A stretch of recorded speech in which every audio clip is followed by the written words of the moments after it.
วิถีชีวิตชาวบ้านเนี่ยอบเตาถ่านชีวิต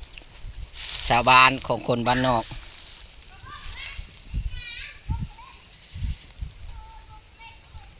เอ็ดคือพูน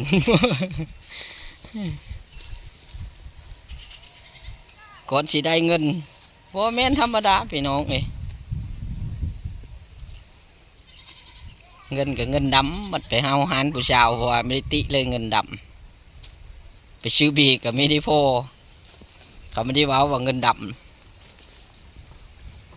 ติแต่มันน้อยโพดเห็นบ่โหโปก้นรีบ โหรีบท้องปุงเห็ดเต่าก็บ่ได้คือเต่าหมูเห็ดแปลกหมูพี่น้องเอ้ยเย็บคำละ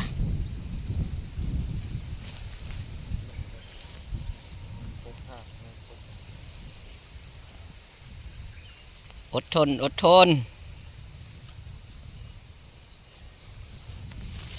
บ่มีหยังได้มาง่ายๆดอกขนาดได้เมียก็ยังได้เต้งมดแมงูตัวควายเบียก็มดเป็นคันรถ2 คันรถจังได้เมียเนี่ยแม้นมันง่ายเพื่อสิได้หยังมาอันนี้ก็เฟิร์มมันละเป็นฐานเท่าเลยขั้นตอนพี่น้องเอ้ย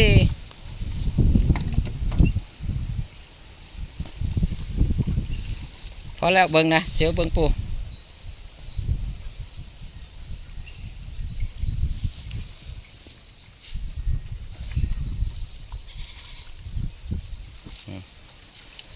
เสร็จแล้วรู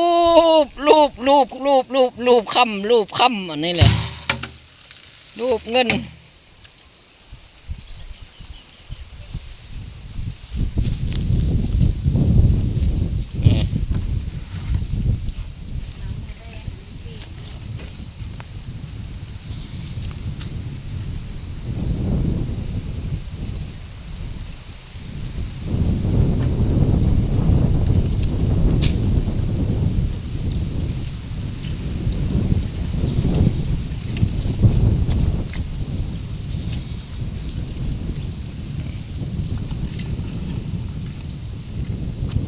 ไก่สีสำเร็จแล้วพี่น้องเอ้ย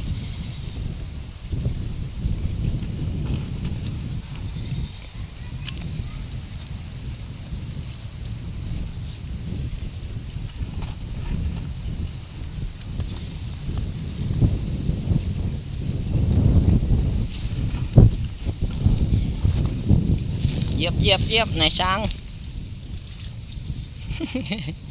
สร้างบกสร้างโกอยู่ในนี้บัดพี่น้องเอ้ย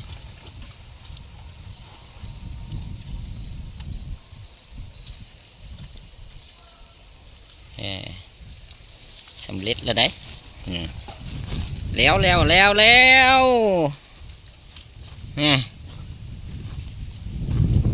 ตั้งไฟใช้แล้วบาทนี่เราทาแต่มาควัดได้บาทนะเอาซ้ำนี้ละพี่น้องเอ้ยให้เบิ้งซ้ำนี้ก่อน